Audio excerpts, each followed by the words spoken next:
Olá pessoal, tudo bom com vocês? Como é que vocês estão? Eu estou bem e eu espero que vocês também estejam bem e os familiares de vocês também estejam bem. Sejam bem-vindos a mais uma aula de Geografia do EJA, fase 1 e 2. Eu me chamo Michele e o tema da nossa aula de hoje é Relevo e Hidrografia no Brasil. Nossa expectativa de aprendizagem hoje é compreender o processo de formação, a estrutura e os elementos constituintes do solo e sua relação com as atividades humanas. Então, o que é que nós vamos estudar hoje realmente? Hoje nós vamos estudar o que é o relevo brasileiro, quais são os tipos de relevo que nós encontramos aqui no Brasil, e a hidrografia do Brasil, nossas águas, nossas bacias, nossos rios.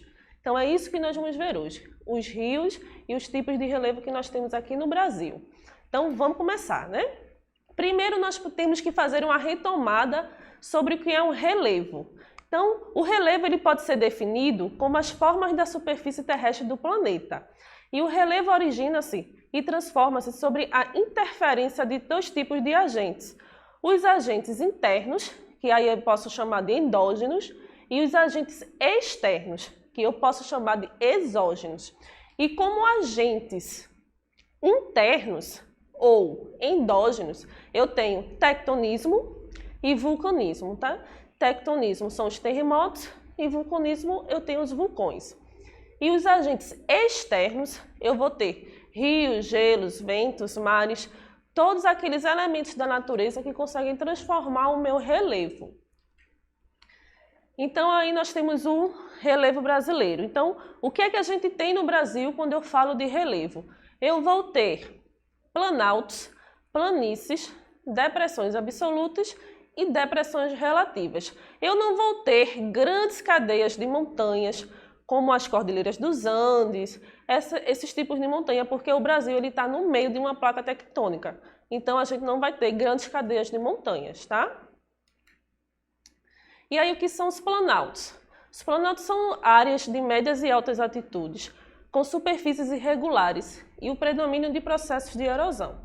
De acordo com essa classificação, as áreas do planalto no Brasil constituem-se em 11 unidades de relevo.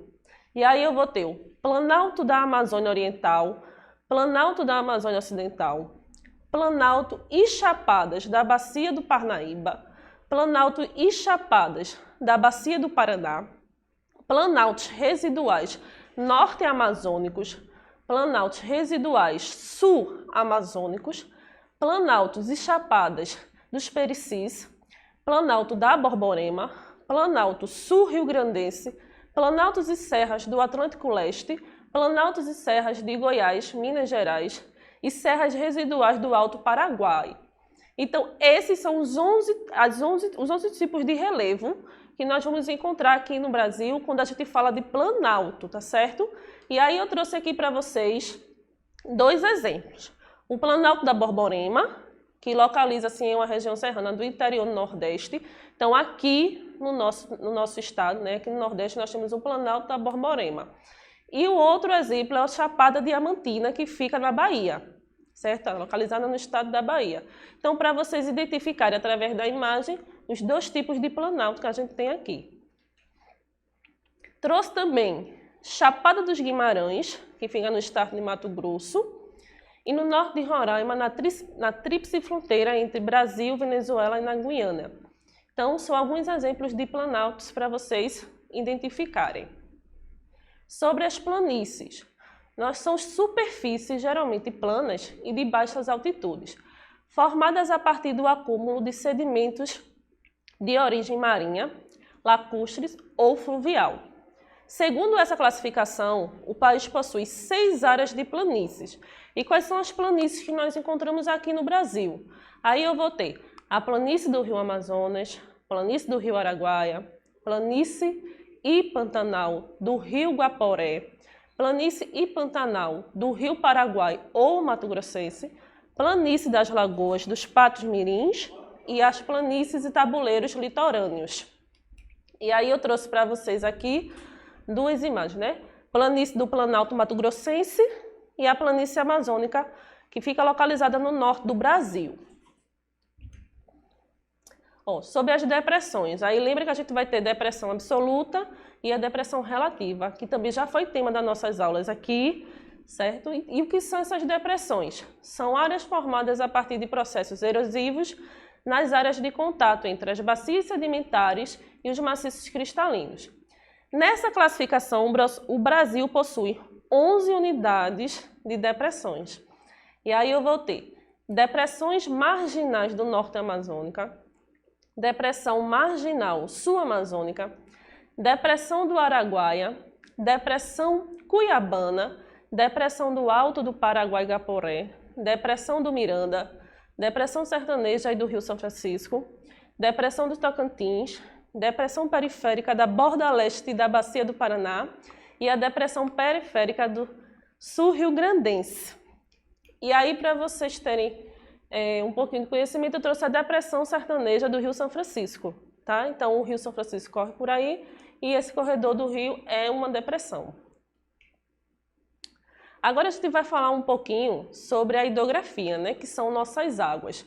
E aí, quando eu falo das águas, eu trago que no Brasil, as águas estão distribuídas em 12 regiões hidrográficas, onde foram agrupadas em bacias com rios de grande vazão, e microbacias do litoral brasileiro.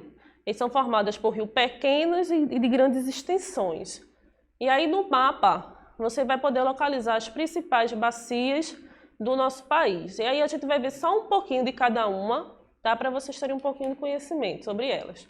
A primeira que eu trouxe é a da região hidrográfica amazônica, né? A região hidrográfica amazônica, ou bacia amazônica, é formada pelo rio Amazonas e seus afluentes. Ocupam a área de 3.843.402 km², que corresponde a 44,63% do território nacional. Essa área que você está vendo aí no mapa amarelinha é justamente a área que pega a região hidrográfica Amazonas. Compreende os estados do Acre, Amazonas, Amapá, Rondônia, Roraima, Pará e Mato Grosso. Então, ela é tão grande que ela pega 44% do nosso território nacional. Então, só para relembrar, é essa parte mais escura que você está vendo no mapa.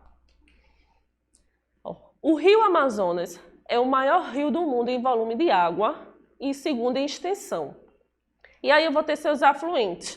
E entre os afluentes do rio Amazonas, eu vou ter o rio Javari, o Juruá, o Jutaí, Purus, Madeira, Tapajós e Xingu, na sua margem direita. E os rios Içá, Japurá, Negro, Trombetas e Jari, na sua margem esquerda. Trouxe agora para vocês a bacia hidrográfica lá do Tocantins, Araguaia. Essa parte vermelha aí que você está vendo no mapa, né? Então, a região hidrográfica Tocantins-Araguaia, ou bacia do Tocantins-Araguaia, se estende por uma área de 967.059 km², o que representa 11,36% do território nacional. E aí ele compreende os estados de Goiás, Tocantins, Pará, Maranhão, Mato Grosso e o Distrito Federal. Então, só para lembrar, essa área vermelha do mapa é a que é da bacia Tocantins-Araguaia. Na região Tocantins, com uma extensão de 2.600 km, o rio Araguaia abriga a maior ilha fluvial do mundo, que é a Ilha do Bananal, que está na imagem para vocês, né? Um exemplo da Ilha do Bananal. As principais afluentes da bacia do Tocantins-Araguaia são o rio Formoso, Garças, Bagagem, Tocantinzinho, Paraná, Manuel Alves Grande, o Rio Sono e Santa Teresa. São alguns exemplos dos afluentes. Agora a gente vai falar um pouquinho da hidrografia do Rio Paraná, né? Que vai pegar a bacia do Rio Paraná. A região hidrográfica do Paraná, ou bacia do Paraná, ocupa uma área de 879.860 km², o que corresponde a 10% do território nacional. E aí ela pega os estados de São Paulo, Paraná, Mato Grosso do Sul, Minas Gerais, Goiás, Santa Catarina e o Distrito Federal, que é a área que são as áreas de maior desenvolvimento econômico aqui do nosso país. Trouxe uma foto para vocês do Rio Paraná, tá? E aí o Rio Paraná ele tem uma extensão de 2.750 quilômetros até a sua foz. Ele nasce entre o estado de São Paulo, Minas Gerais e Mato Grosso do Sul e corre na fronteira do Brasil e Paraguai até o Rio Iguaçu. E entre seus afluentes estão o Rio Grande, o Rio Iguaçu, o Paranaíba, o Paranapanema, o Paraná e o Tietê. Agora a gente vai falar um pouquinho sobre a bacia do São Francisco, tá? E aí a gente vai ter a região hidrográfica do São Francisco. A região hidrográfica do São Francisco, ou, como eu sempre estou chamando aqui, Bacia do Rio São Francisco, ocupa uma área de 641.000 quilômetros quadrados, que corresponde a 7,52% do território nacional. E aí ele abrange os estados de Minas Gerais, Goiás, Bahia, Pernambuco, Alagoas, Sergipe e também o Distrito Federal. Tá? E nessa áreazinha mais escura do mapa, você vê por onde é que percorre o nosso Rio São Francisco. O Rio São Francisco ele atravessa o sertão nordestino, a região mais seca aqui do nosso Brasil. Suas águas são usadas para o abastecimento, lazer e irrigação, e tem mais de 2.000 quilômetros de trechos navegáveis. Entre seus 158 afluentes, 90 são perenes e 68 são temporários, que é um rio perene. É um rio que ele está lá permanente, ele não seca. E um rio temporário é aquele que em tempo de estiagem ele seca. Entre eles estão o Rio das Velhas, o Abaeté, Correntes, Jequitaí e o Rio Verde Grande de Paracatu. A região hidrográfica do Paraguai, ou como a gente está sempre chamando, Bacia do Paraguai, ocupa uma área de 361,35 km². E aí ele pega os estados do Mato Grosso e Mato Grosso do Sul. O Rio Paraguai nasce na Chapada dos Parecis, no estado do Mato Grosso. E ao longo do seu percurso em direção ao sul, ele recebe vários afluentes, entre eles o Rio Cuiabá, o Taquari, o São Lourenço, o Rio Negro e Miranda. O rio ele atravessa o Pantanal mato-grossense e é considerado uma das maiores áreas úmidas contínuas do planeta. O Pantanal ele funciona como um grande reservatório que retém a maior parte da água oriunda do Planalto e regula a vazão do Rio Paraguai. E aí na foto você vê um exemplo, uma foto do Rio Paraguai. Agora a gente vai falar um pouquinho da região hidrográfica atlântica Nordeste Ocidental, que é essa parte vermelhinha do mapa aí, pegando sempre a parte do Nordeste. A região hidrográfica do Atlântico Nordeste Ocidental, ou Bacia Hidrográfica Atlântico Nordeste Ocidental, ocupa uma área de 254.100 km², que corresponde a 2,98% do nosso território nacional. E aí ele pega os estados do Maranhão e uma pequena porção do estado do Paraná, e fazem parte da região do rio Gurupi e do rio Turiaçu, Pericumã, Maerim e Itapecuru. E aí a gente vê a influência indígena no nome dos rios, tá, gente? A gente falou da parte do Atlântico Nordeste Ocidental, aí agora a gente vai ver o Oriental, tá? Então o nome basicamente é o mesmo. Região Hidrográfica Atlântico Nordeste Oriental, que é essa partezinha vermelha que você está vendo no mapa. A bacia hidrográfica do Atlântico Nordeste Oriental ela ocupa uma área de 287.348 km², que corresponde a 3,37% do território nacional.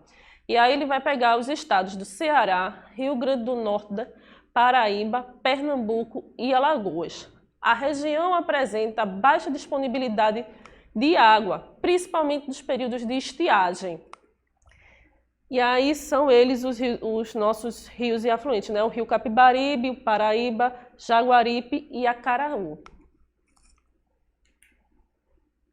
Ó, se você quiser saber um pouquinho mais sobre os nossos rios, nossos afluentes, nossas hidrografias, acessa aí, ó, baixa o seu celular, acessa o QR Code, que ele vai te direcionar para um link da página do YouTube, que aí você vai ver um grande leque de rios, de afluentes, de bacias do nosso país todo, tá certo?